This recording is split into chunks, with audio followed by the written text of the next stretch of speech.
So we're entering the 4th generation.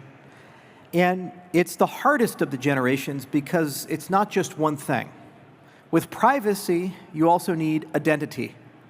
You can't separate the two because you have to think about disclosure. Even if it's a completely private ledger like Monero with these new full-chain membership proofs and these other things, or Zcash, there's still a disclosure. It's disclosure to you. You get to see your own transaction history, right? But what if it's a business? The HR department gets a view. The CFO gets a view. Your customers get a view. Your auditors, like BDO or PwC, they get a view. So how do you sort out who they are? You need an identifier for all of them. So you need some notion of decentralized identity. So right around the same time that the 2nd generation was happening, at the W3C, which is the standards body for many of the things on the internet, like web payments and HTML and CSS and so forth, started an initiative called the Digital Identifier Initiative, the DID. And from 2013 till today, working groups talked about how do we build a decentralized concept of an identity, a self-sovereign identity. So we push it to the edges.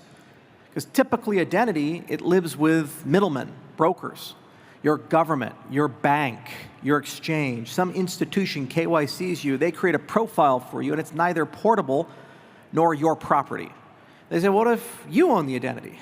What if you have the records? What if you have that? It's called self-sovereign identity. So they created a whole house of concepts. And they said, well, it's not good enough just to have identity. I mean, if you're going to disclose things to people, how about we move beyond I show you the document, and we go, I prove properties of the document. So if you go to a bar in the United States, drinking age is 21.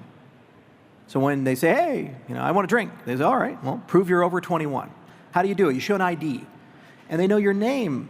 They know your address. They know if you're an organ donor. They see a picture of you. They see all these things.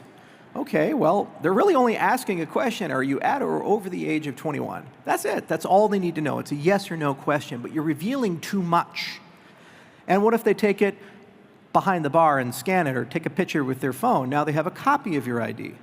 Now, take a look at the modern financial world when people go through KYC. How many data breaches happen on a pretty regular basis? So what if you had the ability just to prove arbitrary properties?